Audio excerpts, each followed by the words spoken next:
Honorable Prime Minister, dignitaries, distinguished guests, Madam Rehana, ladies and gentlemen, I have the honor to convey warm greetings and prayers of His Majesty the King, Her Majesty the Queen, and people of Bhutan to the government and all the friendly people of Bangladesh.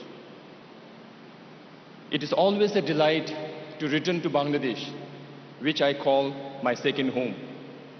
But this time, thank you.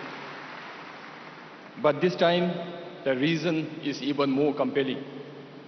I'm here to celebrate two very special occasions.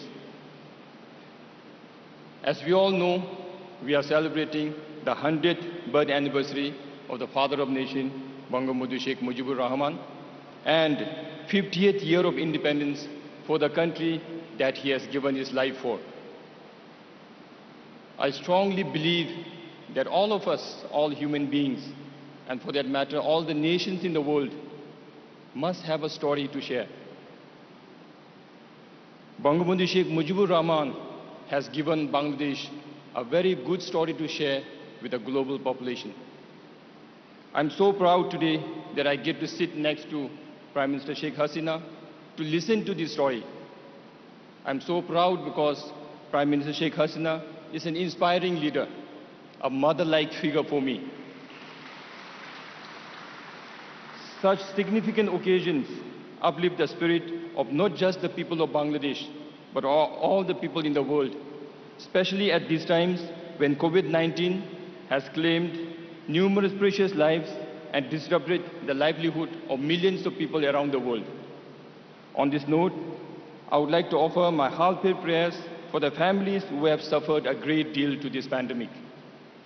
We have endured the unprecedented challenges so far and wish you strength, and we hope to see the end of it very soon. I fondly recall the virtual interactions with Sheikh Hasina and the words of encouragement and support that I received from Her Excellency. And even at a distance, I could sense so much care and concern in her for the people of Bangladesh. Bangladesh is truly blessed to have her as the leader.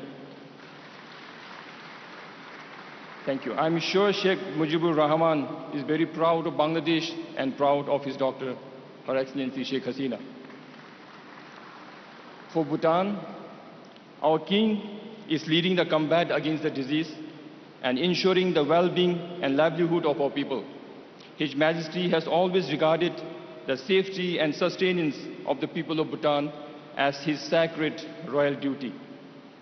With such benevolence at the Golden Throne, we feel so reassured, not just during emergencies, but at all times to come. I'm a firm believer that only those leaders who center their principles around humanity and compassion can bring about the desired peace and stability in the world. Like the rest of all Bhutanese, I remain grateful to my king. It is laudable that Prime Minister Sheikh Hasina and her team have managed the COVID-19 situation so well despite the overwhelming size and population. We are also deeply appreciative of the support extended by the government and people of Bangladesh during these extraordinary times. While we have many bilateral engagements, I have seized the opportunity to visit Bangladesh this time with sole intention to pay tribute to Bangabandhu Sheikh Mujibur Rahman and his historic legacies that laid strong foundations for peaceful, progressive, and prosperous Bangladesh. I've come here to pay respect to a daughter who has developed deep commitments to realize her father's dream of Sonar Bangla.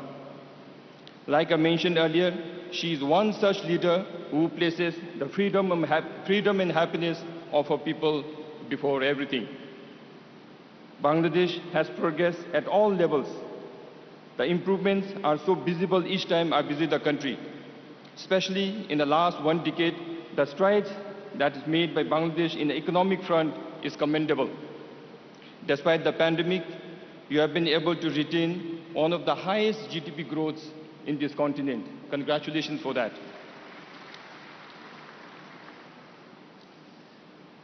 The development forecast is even more impressive. The future ahead is very bright for Bangladesh and Bangladeshis. We are proud of the progress that is being made by Bangladesh because we know that strong economy of Bangladesh will be an impetus for Bhutan and the region. This year is also very special as we have enjoyed last 50 years of bilateral relations between the two countries. As we strive to secure for more success and achievements, we will definitely be working closer at different levels in times to come. And in this journey, while in Bhutan, we are continued to be guided by the principles of gross national happiness, a development philosophy conceived by our king.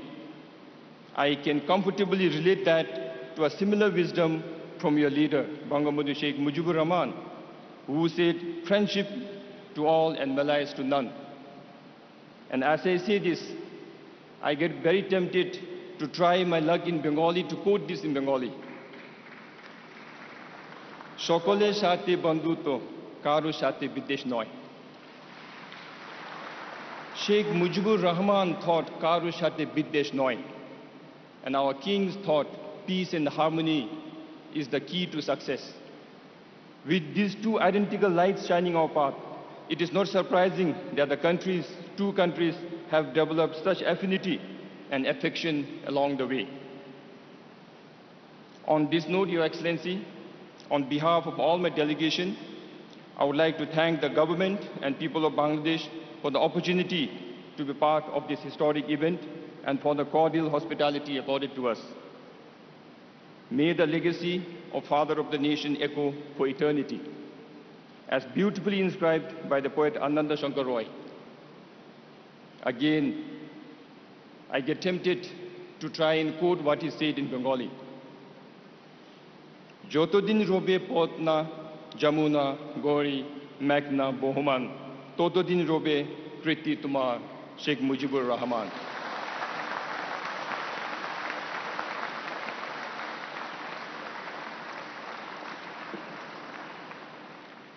এই কথাগুলি আমার বেশ ভালো লেগেছে। খুবই শক্তিশালী কথা। আজকের এই কথাটা আমার মনোদারুণ নিয়ে আমি আপনারা সবাই সকলে ধন্যবাদ জানাতে চাচ্ছি। Especially thank you very much, Your Excellency, Prime Minister Sheikh Hasina, all the dignitaries and all the guests that are gathered here for giving me and Bhutan this space to hear this true story. We remain inspired. Thank you very much.